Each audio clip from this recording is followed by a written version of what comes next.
Hi everybody and welcome to the Court of Public Opinion in the garage. Pete's behind the camera. It's a funny old 24 hours. I've often told you that what I do is I have an iPad and I take notes. I wake up at 2 o'clock in the morning, 3 o'clock in the morning, 4 o'clock in the morning. Because I listen to the BBC a lot overnight. Comes in on the old 5KA AM signal here, which is 1197, I think it is. Anyway, it's very interesting. You hear a lot of stuff there that you would never hear anywhere else. And it's not uncommon for me to get up and make a few notes as the night progresses, or the morning progresses, or disappears, or something. Anyway, there I was with, God, I thought to myself, I got enough here for the whole month, let alone a week of programs, Anyway, I go back to my page, my note page, and it's gone. It's gone, the whole thing, gone. And I thought, well, what can't I remember? Well, I won't remember much of it. You make a note and notes. Anyway, I won't bore you with the details. So I feel myself sitting here bereft of the comfort of having my notes that I use to talk with you. But I think we've got enough to go on with. My God, I mean, they do supply us with more than enough material. And I guess they always will. Happy birthday if you're having a birthday before we get into some of the stuff of the day. Yeah, it's interesting. May 23, 1903, on this day, the first automobile trip across the United States leaves San Francisco for New York. It arrives July 26, left May 23, in 1903. I wonder what they were driving. Would have to have been a Model T or a Model A, wouldn't it? Roger Moore, Sir Roger Moore, 2017, British actor. Here he's credited with The Saint, and of course James Bond.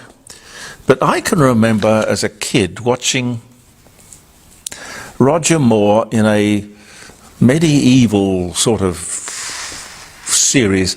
What was it called? Ivanhoe. Ivanhoe. Do you remember Ivanhoe, Pete?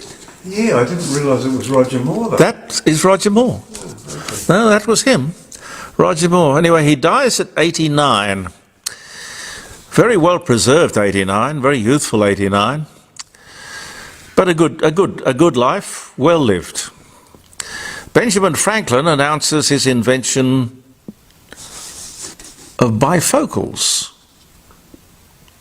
Bifocals. So you can look out the top and get your long vision and look down here and you can get your close-up reading glasses. Very clever. He was the man who discovered or put lightning to good use. Benjamin Franklin. Ambassador to Paris for a while. Very controversial character. But interesting man. 1785. 1922, Walt Disney incorporates his first film company. The very first one in 1922. Laugh-O-Gram Films, it was called. I don't think you're going to find that on many letterheads anywhere in the world. But if you could, of course, it'd be worth a quid. Laugh-O-Gram Films. Good old Walt. New York City on this day in 2022 removes its last public payphones in Midtown Manhattan. They will be displayed as part of a museum collection. Well, it's true around Adelaide or Australia, you don't see a lot of payphones anymore, do you? No, did you hear that New York is sinking? Pete? Yes, I did. A couple of millimetres or something. Yeah, it's going down. The island of Manhattan, what did they say? It has 1 million buildings, inhabited by 6 or 8 million people, and the weight is just too much for the collective foundations. It's sinking. Now, you'll get these idiots who are going to say, climate change! Of course. No, the island is not sinking, the water is rising. No, it's not. No. Everything revolves in life, I reckon, about foundations, or comes back to foundations. You build on good foundations, or you don't. Joan of Arc is captured and sold to the English. Gee, I never knew that happened. 1430. Joan of Arc. President Ronald Reagan awards Jimmy Stewart the Presidential Medal of Freedom and promotes him to Major General on the retired list of the Air Force. And that was in 1985. Although Jimmy Stewart was a captain, I think. No, he may have been a colonel in the Air Force, rose from the ranks during the war, and a self-made man in every respect, Jimmy Stewart. Probably the most, when people do interpretations, of the stars, he's always a favourite. Because when you think about it, if Jimmy Stewart or James Cagney or even Humphrey Bogart went into a studio today, he wouldn't get past the receptionist. Can you imagine Jimmy Stewart going,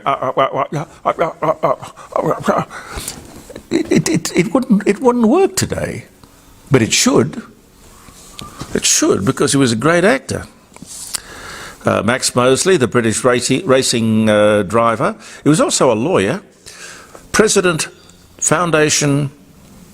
He was the head of the International d'Automobile, the FIA, from 93 to 2009. He dies from cancer at 81. But a great stalwart of the motor racing world.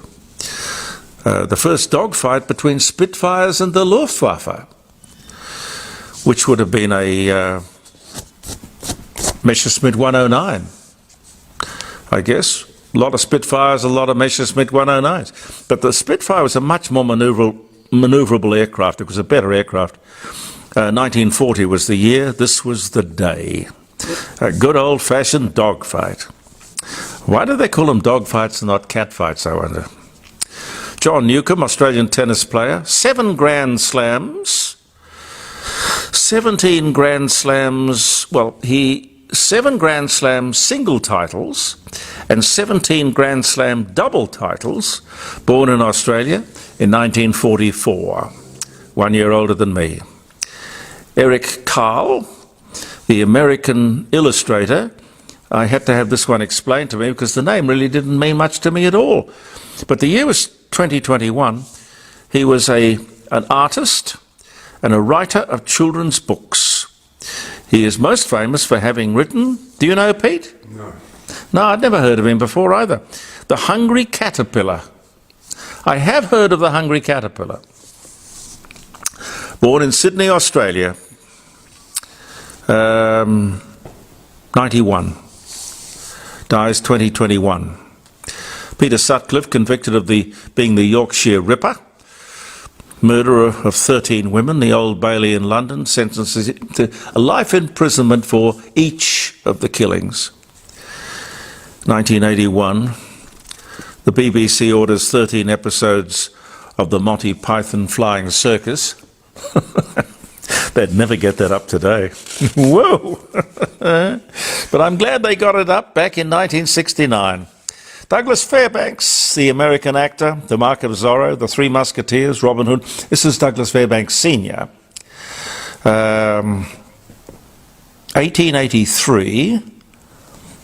He died in 1939. Douglas Fairbanks Jr. used to love coming to Adelaide. He had the lovely matrons of Adelaide eating out of his hand. Or he was eating out of their hand. I'm not really sure how it worked out. But it was a very happy arrangement. And I say that because while I wasn't involved, I did see it from a distance as an invited guest. He was a very, very charming man. We had him on the program a couple of times. Absolutely delightful. Very little man, very small man. Douglas Fairbanks Jr. John Bardeen, American's physicist and electrical engineer, co-inventor of the transistor. Wow! Not much happened until the transistor happened. The Nobel Prize of 1956 and 1972. He was born on this day in 1908 and he died in 1991. Heinrich Himmler, the German Nazi leader, 1945, head of the SS. He commits suicide while in Allied custody. He was only 44 years of age, 1945. Well, I'm quite sure they would have hung him up. US President Joe Biden says for the first time that he will be willing to use force to defend Taiwan against the Chinese. 2022. Actress Amber Heard, she was 30, files for divorce against Johnny Depp, he was 52. That was a messy one. Now, Hollywood has seen some messy divorces, but that was a really messy one. 2016. And a hero of mine, Kit Carson. I used to read books about Kit Carson. He was an American frontiersman, Indian fighter, lawman, sheriff, deputy sheriff, marshal, all that sort of stuff. Army officer. He dies of an aortic aneurysm at the age of 58 in 1868. Some of the things for which we remember the day. Happy birthday or happy wedding anniversary if you're celebrating for one reason or another. Now, you've got to be very careful because COVID is back. I got some notes on it, but I can tell you what happened here in Adelaide. We had 61 people died last week from COVID, 140 hospitalised, 785 new cases here in South Australia. That's a lot, but listen to the national figures. COVID-19 is headed our way with a fifth wave. A prominent epidemiologist says it's obvious Australia is heading into this new wave, and it is going to be a big one. Over the last week, 38,226 cases were reported Australia-wide, with an average of 5,461 cases per day. We're not shutting anything down. We're not running around wearing masks. I mean, this is interesting stuff, isn't it? While cases are spiking in almost every state and territory, including a 44% spike in Tasmania, the 7-day rolling average of 5,461 is well below the national peak of 100,000, which was back at the peak of the pandemic in 2022. But it doesn't end there. Diagnosis rates of the ordinary, if we can use that expression, influenza, are 100 times higher this year than they were last year, with more than 40,000 cases of laboratory-proven influenza so far in 2023. I don't know what you do. You can't really wrap yourself up in cotton wool. I think you probably just take the obvious precautions. Make sure you've had all the vaccinations you need. And remember those antivirals if you do start to feel unwell, because this damn thing is a killer. Sunday, this past Sunday, marked the 12th 12th month, 1 year anniversary since the Albanese Labor government was elected. How would you describe that political year? I've read a few things and I've watched a few programs and I've heard people describing it in many different ways, which probably says more about their politics than the political year that has just gone by. But I don't know. I thought about what I would say. The word that comes to my mind is disciplined. Disciplined. Reasonably, softly. Clearly, the Labour Party has a reform agenda, but they don't want to frighten the horses. But all that wild stuff is still there. And I guess what they're going to be trying to do is to win the next election, which will fortify them no end to do other things. Now, my only hope is that they put on the table before the next election exactly what those other things are likely to look like. Here's something that's sort of brewing. Mind you, it does come up a lot. When I say a lot, probably every 4 or 5 years. The unions, you can say the Labour Party's disciplined, but I don't think the unions are, it's not the word I would apply to them. Maybe they don't have to be disciplined. After all, they own the Labour Party. They're the bosses. Every once in a while this does come up. The unions don't like private contractors on building sites. Now, I don't wish to appear to be hypocritical here. I don't like contractors, particularly the big four accounting companies, earning tens of billions of dollars out of the federal government or out of governments generally, in other words, the taxpayer, to do the work that public servants are there in an abundance to do. They are presumably well qualified, well experienced to do all this work, but governments somehow feel really attracted to paying really big dollars to bring in consultants.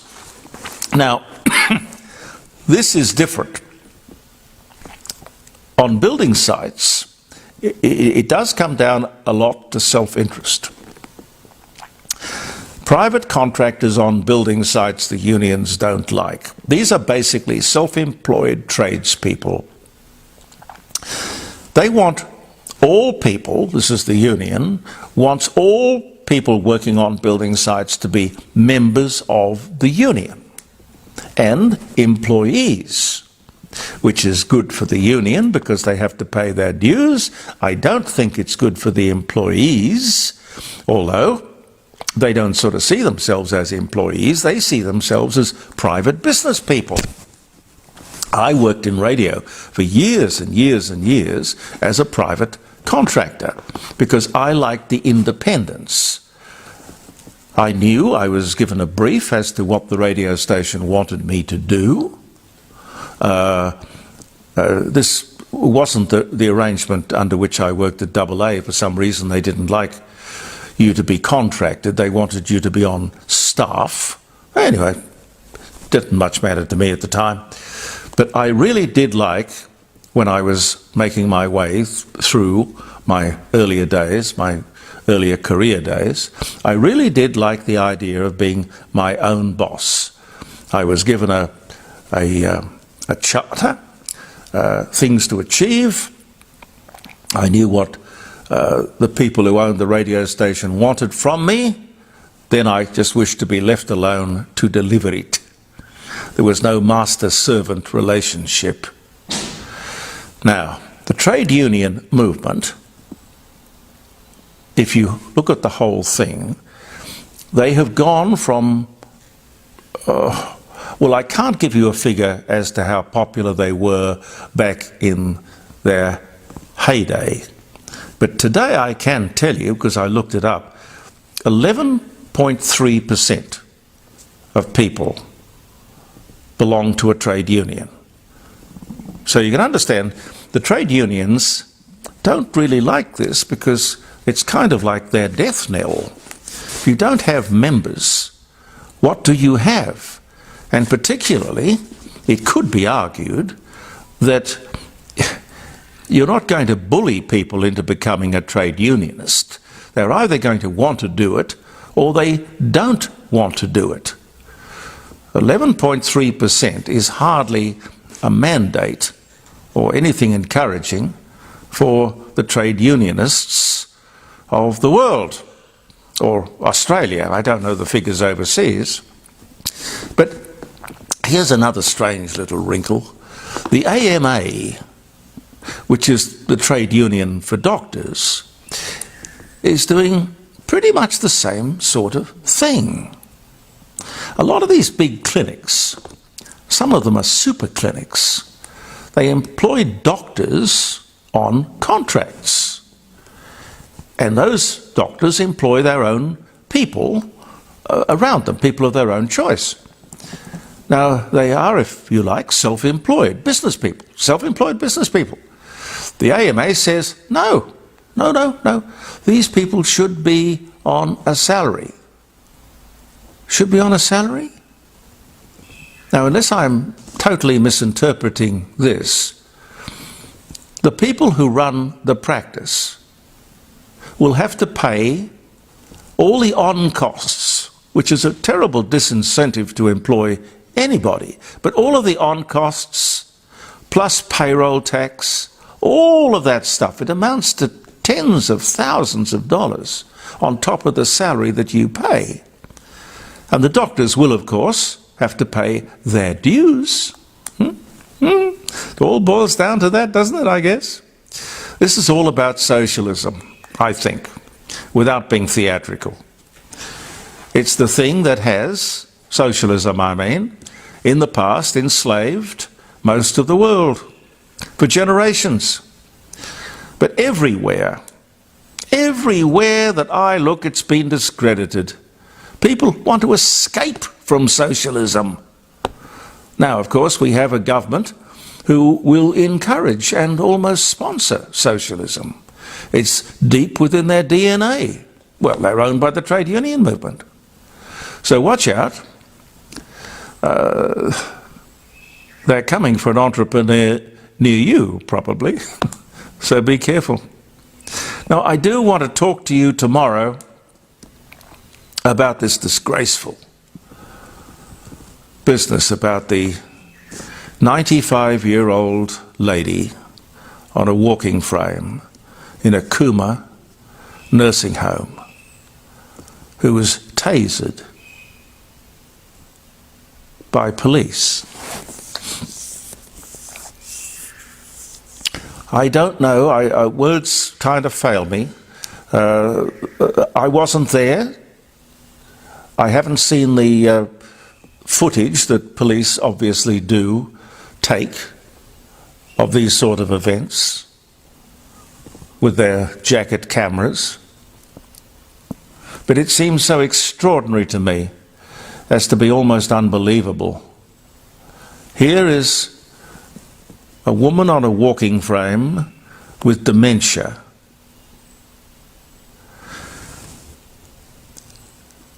Holding a knife.